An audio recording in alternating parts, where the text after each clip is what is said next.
અને આજે આપણે બનાવવાના છે તે છે આપણે ખાટલી બનાવવાના છે મટર માટે સાંટા. તો તે સાંટા છે નવરાત્રી માટે સ્પેશિયલ બનાવવાના છે. એ પણ આપણે અલગ જ તરીકેથી બનાવવાના છે. જે પોરબંદરના પ્રખ્યાત ખાટલી કહેવામાં આવે છે તે નથી બનાવવાની, પરંતુ આપણે છે તે જ પ્રકારની આપણે છે તે અલગ જ ટાઈપથી આપણે ખાટલી બનાવવાના છે. તો તમે બ્લોગમાં કન્ટિન્યુ છે, નવા હોય ચેનલને સબસ્ક્રાઈબ કરી દેજો, લાઈક કરી દેજો, શેર કરી દેજો, કોમેન્ટમાં બતાવજો તમને આ રેસીપી કેવી લાગે છે. આજે આપણે છે તે સાંટા બનાવવા માટે 1 કપ આપણે મેંદો લીધો છે. તેને આપણે છે તે નાખી દઈશું મોટા વાસણની અંદર આ રીતના. હવે છે તેની અંદર આપણે ઘીનું મૂળ દેવાનું છે અને આપણે છે તે ઘી નાખી દઈશું આ રીતના 2 થી 3 ચમચી જેટલું. હવે આપણે તેને મિક્સ કરી લઈએ અને કેવું મૂળ દેવું તે હું તમને બતાવવાની છું. તો હવે તેને આપણે લોટને આ રીતના કરીએ છીએ તો ભેગો થઈ જાય છે. તો આપણું પરફેક્ટ મૂળ દેવાઈ ગયું છે ઘીનું. તો હવે તેની અંદર આપણે મીઠું નાખવાનું છે, તે ખાલી જરાક જ નાખવાનું છે. હવે છે તેની અંદર આપણે પાણીથી લોટ બાંધી લઈશું આ રીતે.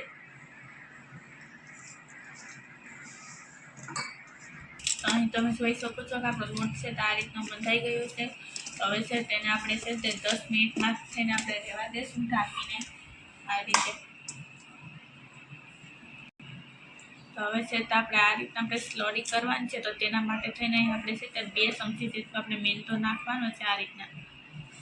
પછી તેની અંદર આપણે છે તે ઘી નાખી અને પછી આપણે છે તેને આપણે સ્લરી તૈયાર કરીશું આ રીતના. તો તેની અંદર આપણે ઘી નાખી દઈશું આ રીતે. હવે તેને આપણે મિક્સ કરી લઈએ. તો હવે તમે જોઈ શકો છો કે આપણે આ રીતની છે તે સ્લરી તૈયાર થઈ ગઈ છે. તો હવે છે તેને આપણે છે તે રહેવા દઈશું. 10 મિનિટ થઈ ગઈ તો આપણે તેની લોટને પણ આપણે જોઈ લઈશું. હવે આ રીતનું થઈ ગયો છે પરફેક્ટ. તો હવે તેને આપણે છે તે વાળી લઈશું આ રીતના.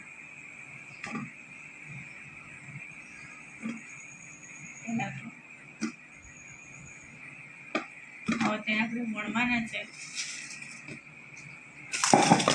આ રીતે કરીને તેને વણી નાખશું આ રીતે.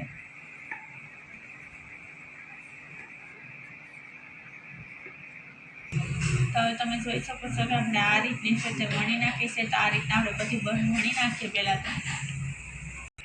હવે તમે જોઈ શકો છો કે આપણે વણી નાખી છે. તો તેને આપણે છે તે પહેલાં તો આપણે આ રીતના આપણે રાખી દઈશું. હવે તેની ઉપર આપણે છે તે સ્લરી લગાડી દઈશું. તો હવે છે તેના અંદર આપણે છે તે સ્લરી લગાડી દઈશું આ રીતે. આપણે તેની ઉપર છે ફરી પાછી એક આ રીતના આપણે રોટલી લગાડીને તેની ઉપર ફરી આપણે સ્લરી લગાડી દેવાની આ રીતે. જે રીતના આપણે છે તે પાટલી પાડતા હોય છે આ રીતે, તે જ રીતથી છે તે આપણે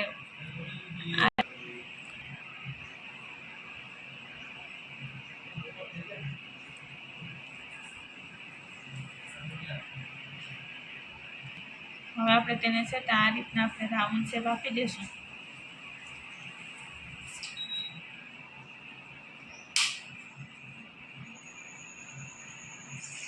હવે ફરી પાછું તેને આપણે છે તે આ રીતના આપણે દબાવી દઈશું.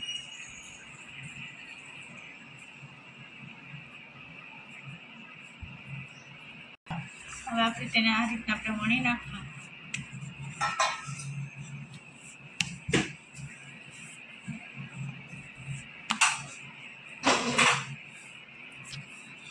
હવે તમે જોઈ શકો છો કે આપણે છે તે રોટલી વણાઈ ગઈ છે. તેની ઉપર ફરી આપણે છે તે આ રીતના આપણે સ્લરી લગાડી દેવાની છે. તો સ્લરી લગાડ્યા બાદ તેને આપણે રોલ વાળી લઈશું આ રીતે. તો તેને આપણે આ રીતના આપણે કટ કરી નાખશું. નાની સાઈઝની તમે જે સાઈઝની ખાટલી બનાવવા માંગતા હોય સાંટા તે સાઈઝથી તમે કટ કરી શકો છો. તો હવે તેને આપણે છે તે આ રીતના કરીને હવે તેને આપણે આ રીતના આપણે વણી નાખશું. હાથની મદદથી કરી નાખશું. અહીં આપણે છે તે નાની સાઈઝથી આપણે છે તે કરીએ છીએ. જો તમે મોટી સાઈઝની પણ તમે જે સાઈઝની ખાટલી કે સાંટા બનાવવા માંગતા હોય તે સાઈઝથી તમે કરી શકો છો. હવે તેની ઉપર છે તે અહીં આપણે શરીર મદદથી છે તેને આ રીતના આંકા પાડી જેથી કરીને અંદર સુધી છે તે આપણે ચડી જાય ખાટલી. આ રીતના પછી બનાવી નાખીએ. તો અહીં તમે જોઈ શકો છો કે આપણે બનાવીને રેડી કરી નાખ્યા છે. તેલ ગરમ મૂકી દઈએ પહેલાં. અહીં તમે જોઈ શકો છો તેલ ગરમ થઈ ગયું છે તો ગેસને હાવ સ્લો કરી દઈશું. હવે તેની અંદર આપણે નાખી દઈએ આ રીતના.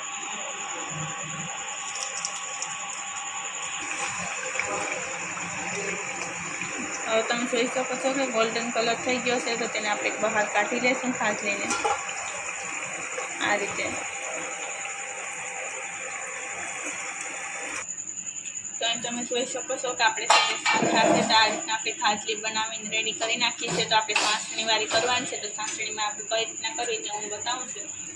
તો હવે છે તો આપણે છે તે ખાંડ લીધી છે 1 કપ જેટલી, તો તેને આપણે નાખી દઈએ આ રીતના. તેની અંદર આપણે છે તે નાખવાનું છે પાણી. તો પાણી પણ આપણે છે તે હાવ જીરીક એવું જ નાખવાનું છે, ખાંડ પલળે એટલું, સાદું પાણી નથી નાખવાનું. અહીં કેવી સાંસણી કરવી તેમ તમે બતાવવાની છે. તો ગેસને ચાલુ કરી દઈએ. અહીં તમે જોઈ શકો છો કે આપણી સાંસણી છે તે થઈ ગઈ છે. આપણે આ રીતના કરીએ છીએ તો આ રીતના તાર પડતા હોય એટલે છે તો આપણી પરફેક્ટ સાંસણી થઈ ગઈ છે. તો ગેસને આપણે પહેલાં તો આપણે ઓફ કરી દઈશું. તેની અંદર આપણે નાખી દઈએ સાટાને આ રીતે.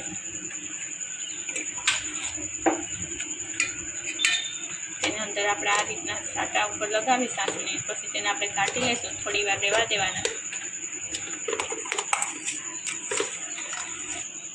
હવે તેને આપણે કાઢી લઈશું આ રીતે. આ રીતના આપણે પીસી પણ આપણે બનાવી નાખીએ. તો તૈયાર છે આપણી ખાટલી. તમે જોઈ શકો છો કેવી સરસ મજાની ખાટલી છે તે બની ગઈ છે. જેવી બજારમાં મળે છે તેવી જ આપણી છે તે ખાટલી આ રીતની બની ગઈ છે. અને છે તે આ છે તે આપણે ફક્ત 5 મિનિટની અંદર છે તે ખાટલી બની જાય છે. અને તેની ઉપર અહીં આપણે છે તે ડેકોરેશન કરી નાખશું આ રીતે. તેની અંદર તમે કોઈ પણ વસ્તુ છે તમે લગાવી શકો છો કે જેથી કરીને છે તે જોતાં જ બધાને છે તે ખાવાનું મન થઈ જાય તેવી આપણે ખાટલી બનાવી નાખી છે. તમે જોઈ શકો છો. અને નવા હોય તો ચેનલને સબસ્ક્રાઈબ કરી દેજો, લાઈક કરી દેજો, શેર કરી દેજો, કોમેન્ટમાં બતાવજો તમને આ રેસીપી કેવી લાગે છે.